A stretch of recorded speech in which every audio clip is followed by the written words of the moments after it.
Please welcome on stage Sally Painter.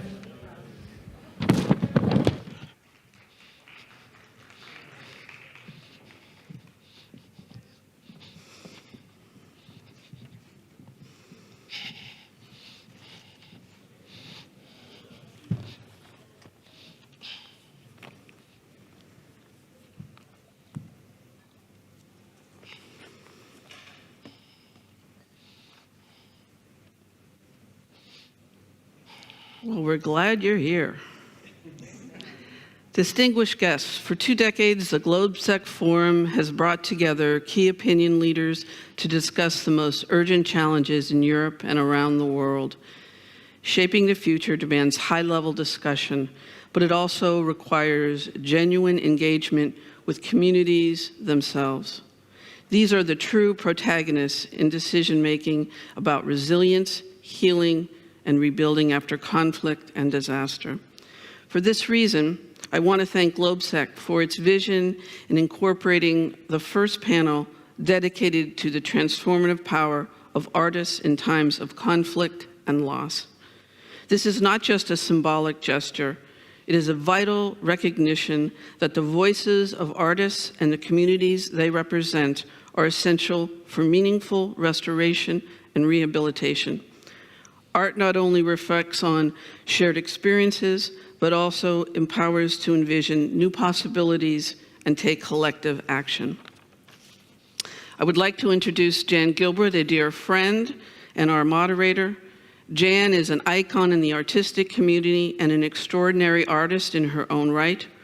Her collaborative projects of playing a pivotal role in the recovery of New Orleans after Katrina and the war in the Balkans. I would also like to do a shout out to Kevin McCaffrey, who paired the loop we are waiting to see. Jan, over to you. Thank you, Sally, very, very much for your vision and your openness and for introducing me and us to this incredible gathering of thinkers and doers. We so appreciate the GlobeSec team of strategists and visionaries and your warm welcome to us. Thanks so much to you all for being here today.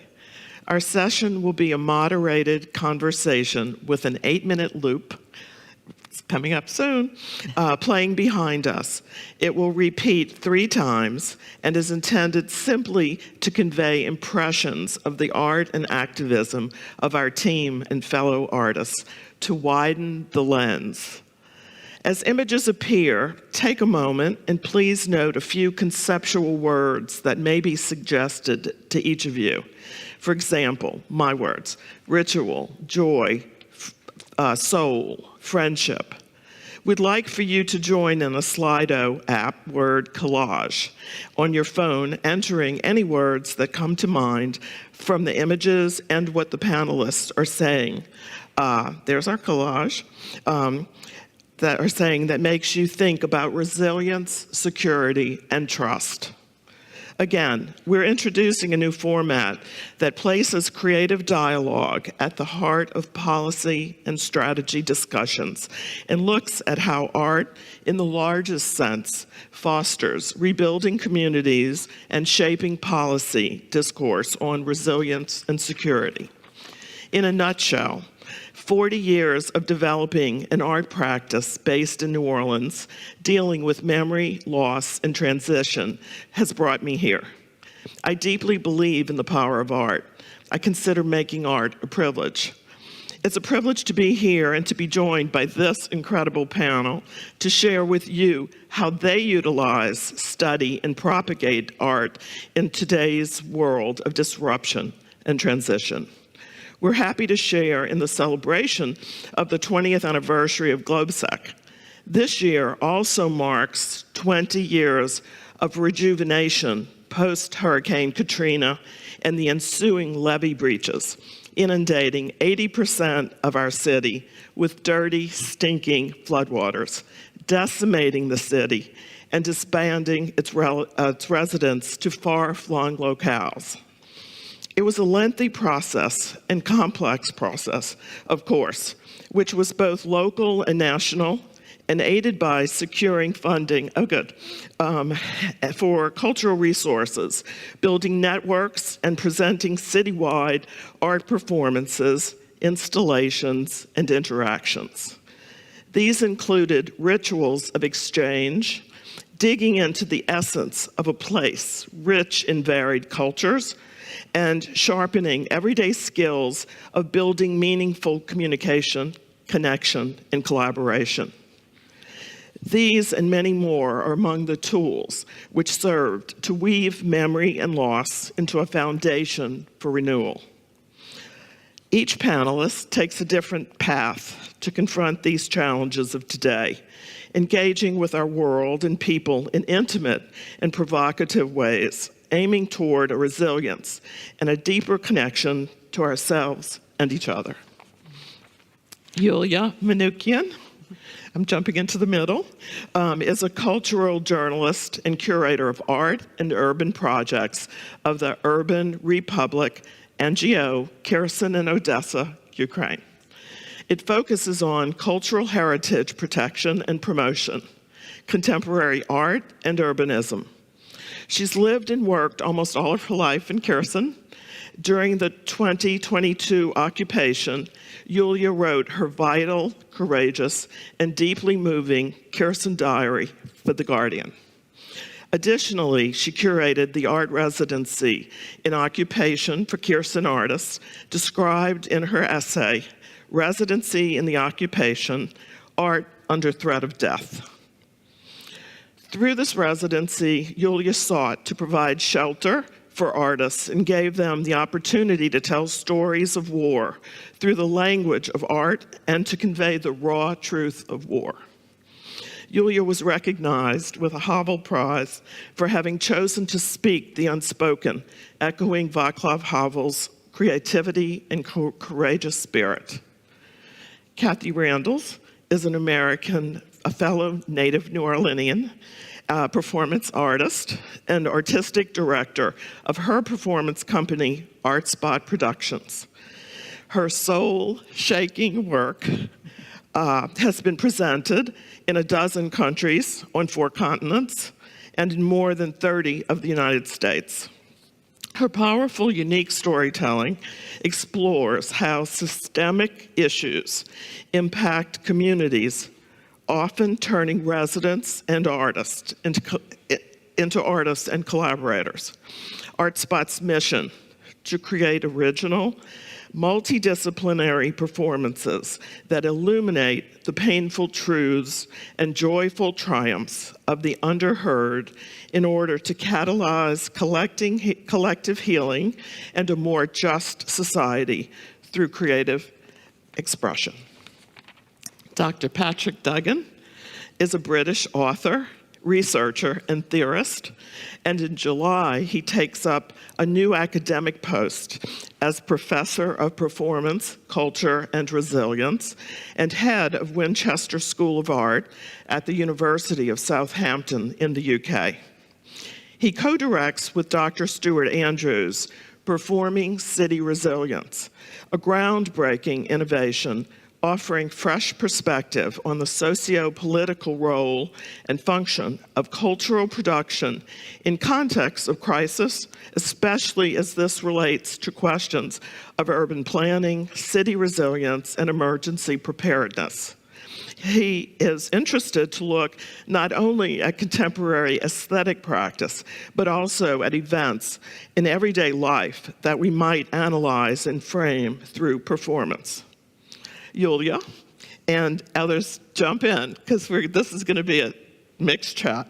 How can art and cultural interventions contribute to societal resilience in times of climate change, political crisis, and war? a long story. But let me start with the very important prediction which took place in 2021 when I interviewed Pascal Guillain, a professor of sociology of art and politics. It was in Lviv, the cultural congress entitled The Stage of the Future, and we were talking about the importance of the art residencies as shelters for those artists who were fleeing from the totalitarian regimes. And he said very important thing, that art reflects on the disasters slowly, that they are unfolding. But without those practices, we can't have a complete picture of our perception of these disasters. And who knew then that it will be absolutely relevant for us in a year. So when I organized, Kherson was occupied almost immediately. There were no opportunities to escape. Very few people managed to do it. So we appeared in this terrible reality, and the first days were absolutely a terror. But then I saw the first artistic reactions on social media on the free part of Ukraine, reflecting on war, and I decided to organize this residency in the occupation, uniting us, because we didn't see each other in the first weeks of the occupation, united us around our habitual artistic practices, and six brave people agreed to gather in the underground. It was literally underground because we gathered in the artistic studio in the basement. So we were naive and too brave, not assessing objectively the risk, but it was the only way out not to be depressed and not to be absolutely down with, in such surroundings. So, but preliminary, I would like to explain you the difference between our artistic practices in Kherson in pre-war period and in the current situation. Kherson was rated as the most depressed city in the southern Ukraine, in the whole Ukraine, due to different political and geographical reasons.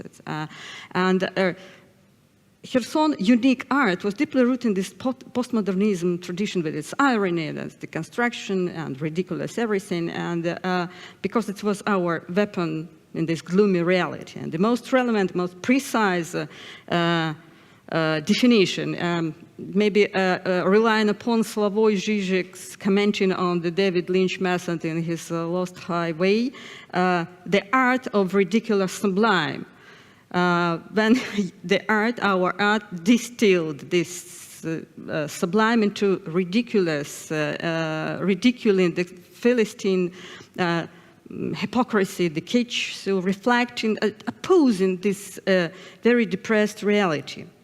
Or maybe we can compare it with the Adorno's notes on Kafka, because Kafka's perception of the existential and institutional reality, absurdity, was very close to us. So, and when so we have this hell in its terrifying glory, and relying on this Kafka's perception of the hell, of the existential hell, so we're trying to process it somehow. And I remember that one of the participants of our residency was just reading The Waiting for the Barbarians by Kudze, and it was sarcastically commented with the bitter sarcasm, of course, that when a metaphor, when we observing the brutal and abrupt shift from a metaphor to a harsh reality. So we were very provoking. But now when we are dealing with our practices are related to the war-torn communities in the free part of Kherson region, of course, we can't be that sarcastic or too ironical or too snobbish or arrogant, because it's not our objective to polarize the traumatized society, to be decisive, to provoke when people need some healing of this trauma. And our objective now, a very important thing that we are we've been part since 2022 of the Documenting Ukraine program launched by Timothy Snyder and the Institute for Human Studies, documenting ruin and damages of the architectural cultural heritage in the southern Ukraine. And so dealing with these rural communities, most of them are being severely shelled. But we're trying to preserve not the cultural heritage physically. It's impossible. We are sitting now, we are losing more and more tangible and intangible cultural heritage there, but the memory, to preserve the memory of it. Because can you imagine in the future these vast territories without any material cultural heritage and without memory of them? So we are trying to invite artists, architects, young artists, designers, creative people to reflect on the unique heritage of nine settlements and villages of Kherson region. So that's our approach. It's different. It's given the so-called ethnographic turn when art appropriates the methodology of anthropology and became it's a more deeper, profound immersion into the local context, a deep respect to the local and historical context, to the stories, to the hidden stories, erased stories by the 100 years of Russian colonization and then the Soviet era. So that's very hard.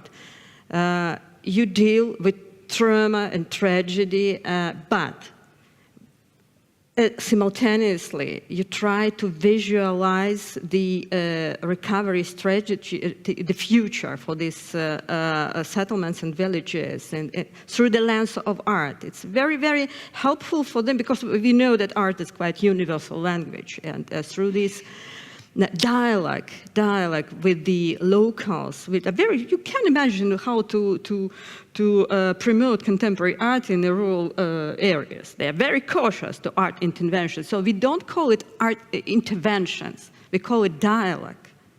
We call it establishing this connection. And for the artists, it's a very encouraging job because they hope that their reflections, their visions, concerning public spaces, public art and development public spaces, a great demand for new modern memorials.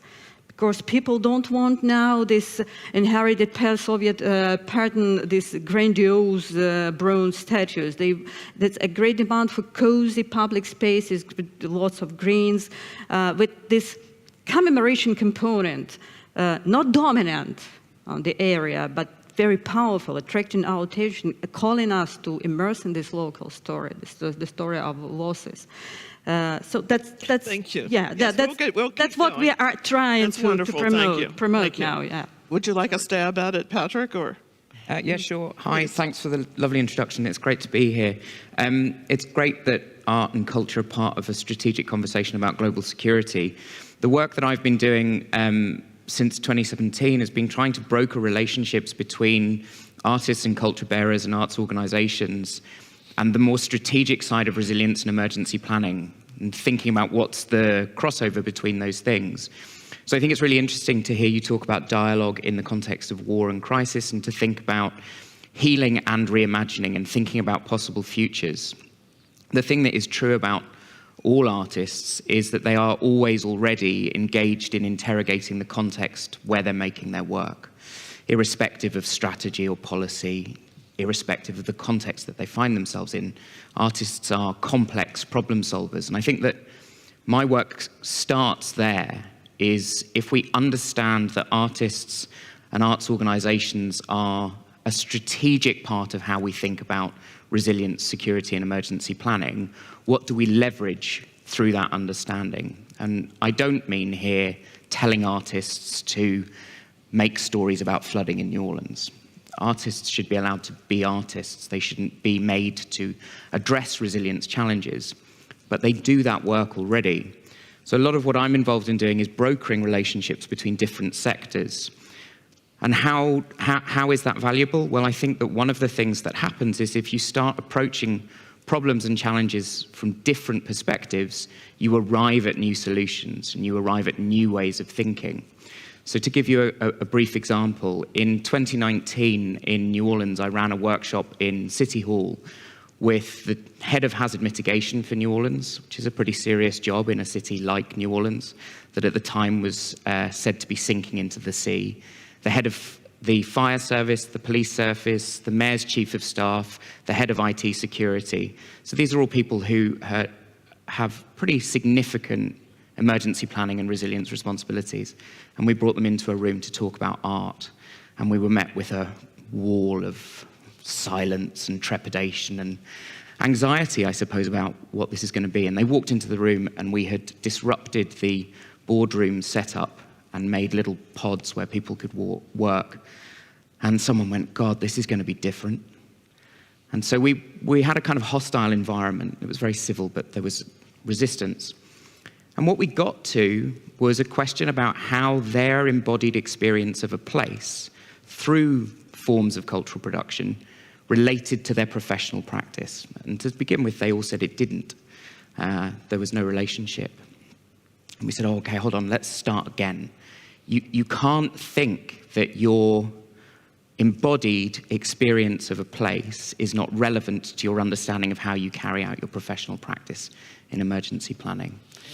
And eventually we got to the chief of police saying, oh, well, when I was helping manage Katrina, I would finish an 18-hour shift and I would be really traumatized and very stressed. And I would get off the boat that I was working on the Mississippi, and I would stand in the car park of the Hilton Hotel, and for 5 minutes every day, I would stare at a mural of whales, and it would bring me peace and calm, and I would be able to attend to how I did my job the next day. Which is a really tiny example of the way in which we need to start thinking about the relationship between our professional practices, particularly as we think about global security in a complex world, and the way in which we experience the world around us and what those two things mean together. And I think artists are a brilliant way of reimagining what's possible in the world around us, and we need to take that seriously at a strategic and policy level. Thank you. Kathy? Go, girl. Dance when you're broken open. Dance when you've torn the bandage off. Dance in the middle of the fighting. Dance in your blood. Dance when you are perfectly free. Dance when you are perfectly free.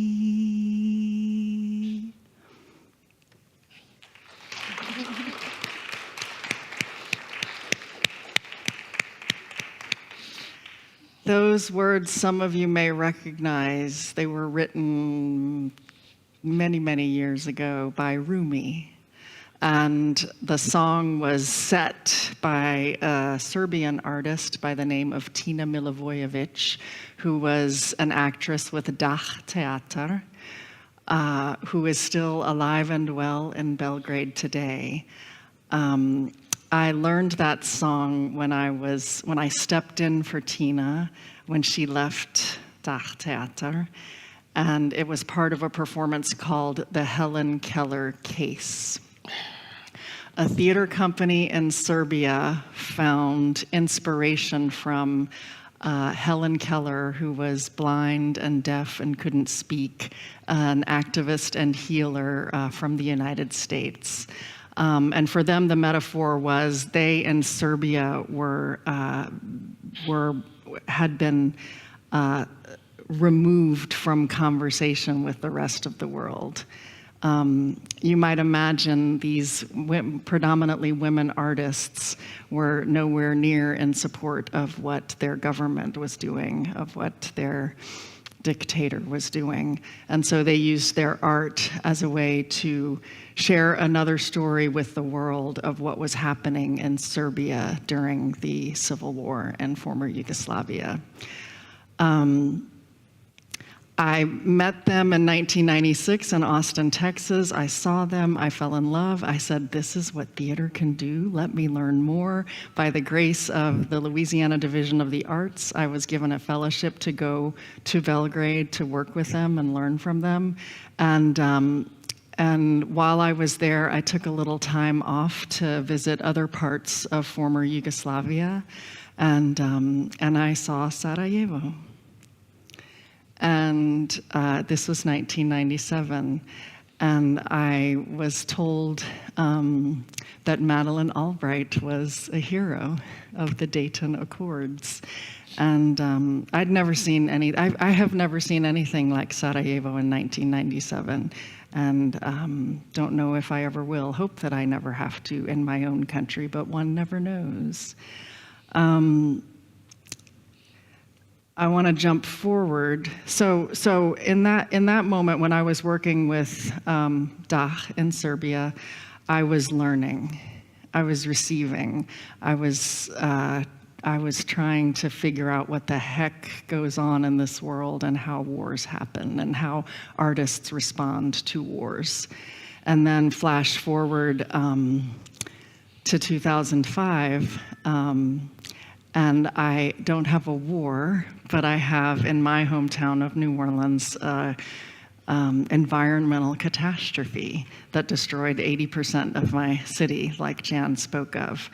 And one of my artistic reactions to that was to bring this figure. You'll see me in some of the pictures wearing a black hat and a black dress. And I guess I'm skipping a story, but I'll try to insert it quickly because time goes so quickly on these panels. So I was performing with Dah in New Zealand when my country and NATO started bombing Serbia. And I had an apartment in Serbia, and I had a suitcase and clothes there and a life there. And the Serbian women, it was an international theater festival, women's theater festival called the Magdalena Project. Check them out, they're amazing.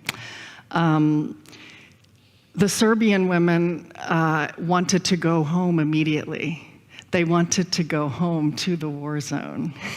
They wanted to go home because their children were there and their families were there and their loved ones were there. And that sounded really crazy, that a bunch of women wanted to go into a place that was being bombed. But it makes complete sense. And I was not allowed to go back. I might have been harmed greatly, and yeah, I went home to America and I protested the bombing, which was not a very popular position. And we can argue about this after the panel. But for my protest, I performed this role of the woman with the black hat and the black dress. Her name is the Black Lady. There she is. Mm-hmm. I performed that role by myself in front of the White House for 24 hours as my personal protest to the bombing of Serbia. And then I went back home to New Orleans and I performed the protest in front of the United States courthouse until the bombing stopped. A few years later, we started bombing Iraq, and I brought this character, the Black Lady, back to protest that bombing as well. I'm a pacifist, y'all. So interesting to be in this, a pacifist in this global security conference.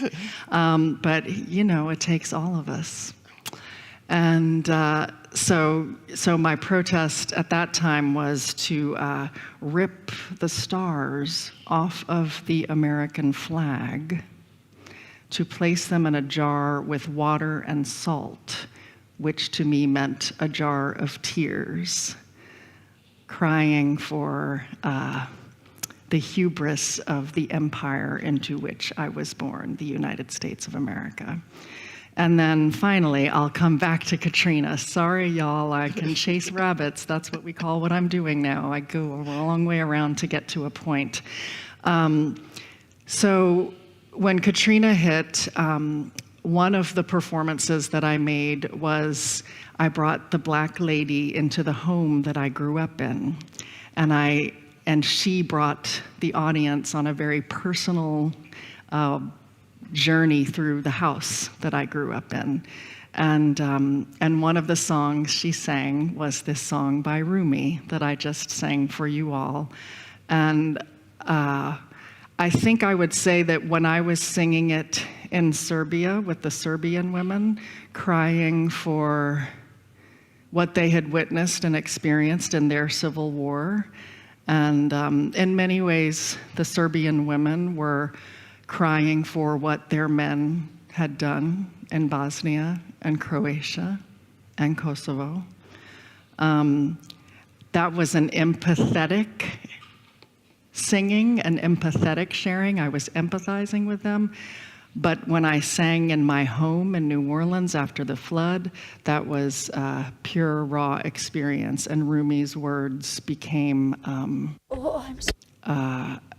I could completely embody them at that moment because I knew the pain for myself.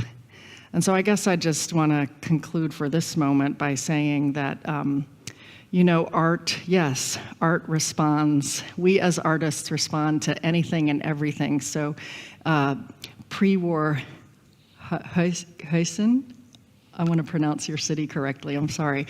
Her city pre-war, yes, had absurdism, had different thoughts, and post-war, mid-war, I should say, has a different thing to respond to. So I would like to offer that art is a necessary tool for us to cope with the reality that we're in and to reach out from our personal experience of the reality to the other human beings with whom we share this planet, and to have a conversation about how to heal from our current and past wounds and how to move forward safely and healthily and wholly.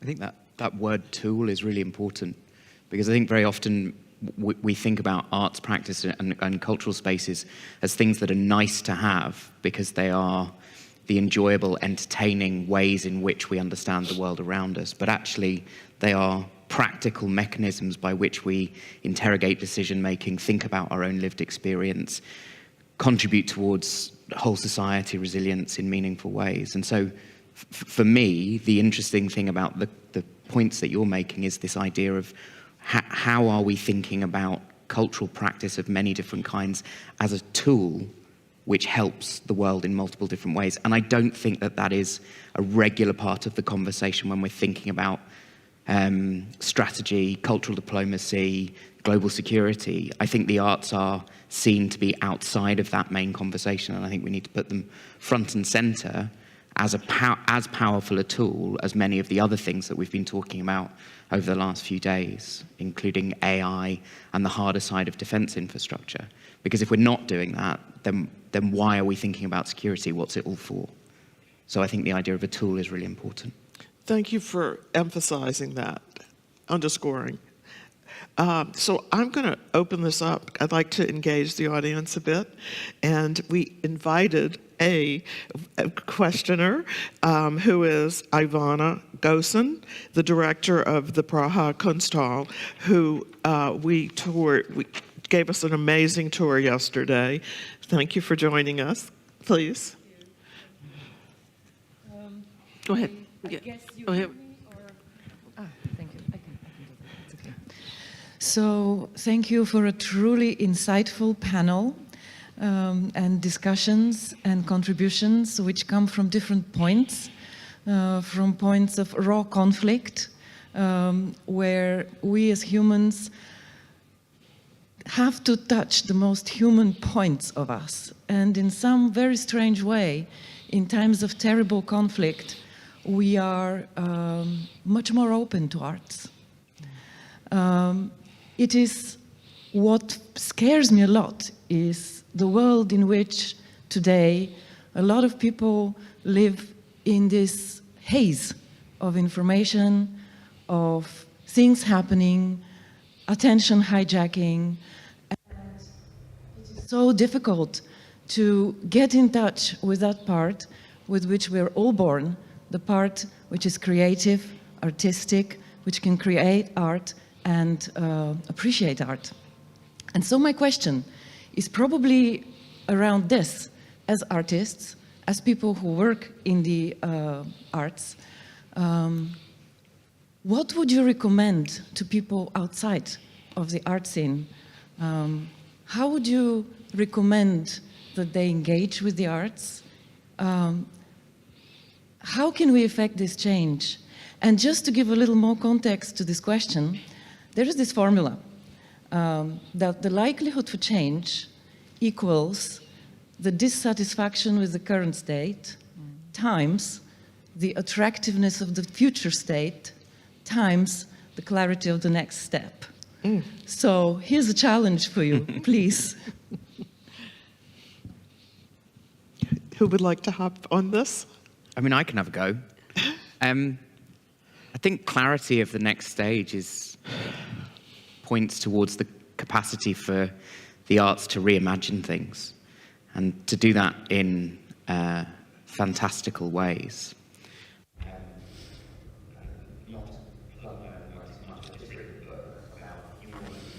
Resilience and how the arts are strategically important to resilience. And one of the things in that book is there's an academic who dismisses the idea of fantastical thinking in resilience and emergency planning, says we have to be realists at all times.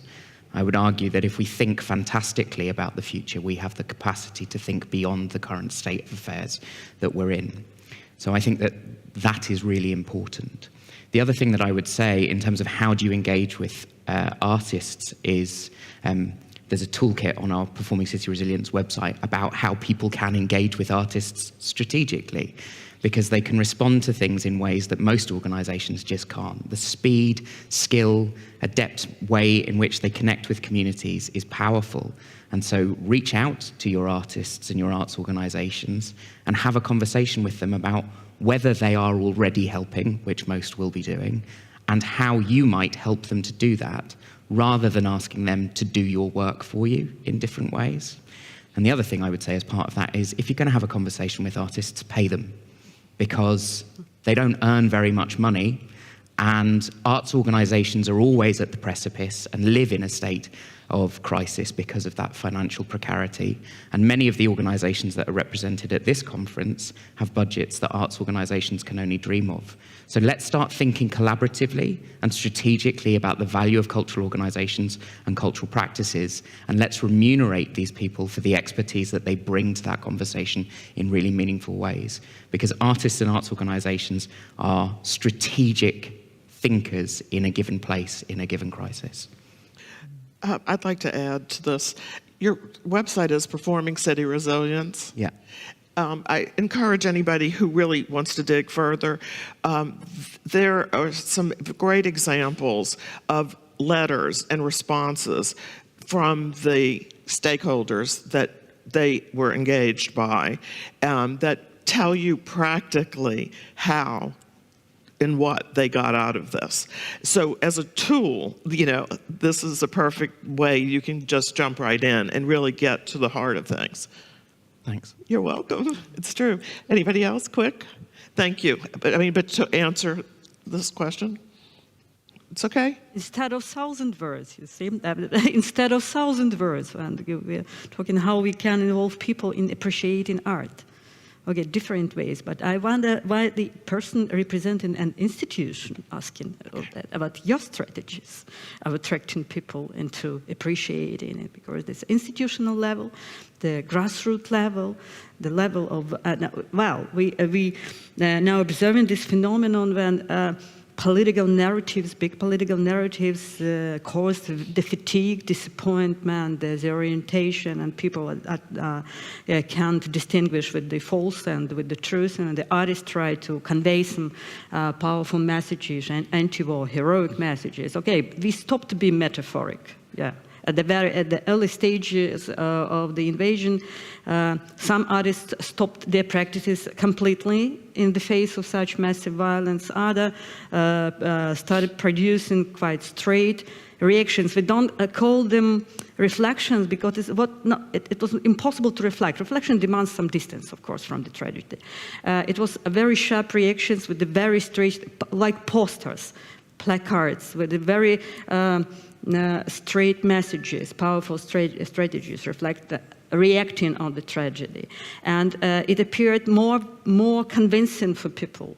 And you know that Ukrainian art has become much more visible on the world art scene. Okay? So that's and we talk about all these hazards, about these calamities, about these losses, violence, atrocities through images, visualizing them, and that's, I suppose, it's a way. Okay, so and now we can talk absolutely firmly that documentation of all these scenes through the lens of art is a very, very important for the archiving all these scenes, because people perceive documentation as in narrow, conventional ways, the photo documentation, recording, video recording, but artists do this job as well. That's why this program, Documenting Ukraine, inviting cultural actors, was launched. Not only the professionals, but artists, with their views, with their paradoxical, their meticulous, your word yesterday, I have learned it. I'm going to have to... Yeah, this profound and very, very honest, unbiased approach to the reality. Okay, maybe wrong sometimes, but it's emotional. Okay, it's capturing emotion like people. Thank you. We only have 2 minutes left, and I would like to thank again the GlobeSec team and our panelists, and you all very much. In conclusion, very few notes. Art is a catalyst for rebuilding, not just places, but also the social fabric that binds us all. We have an ask of you today, and how might or will you adopt or adapt some of these strategies moving forward in your own practices? We will now continue with a short coffee break, then continue at 11 with the chat on the stories Russian propaganda can't bury. The session will be translated. Please find the translation kits under your seat. There is one question. We have a minute and a half. I don't think we're going to be able to address the answers very long. How can we ensure that art from the global south creates meaningful dialogue and change in global institutions rather than just being symbolic or performative?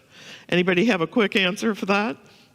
I guess I would say that depends. I think that that's up to the global institutions, to how do the global institutions receive the art from the global south that is presenting itself to you.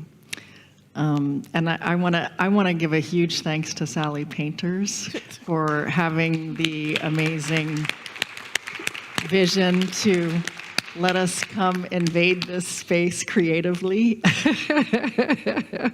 And I wanted to just give a tiny answer to Ivana's question, which is, remember, everyone is an artist.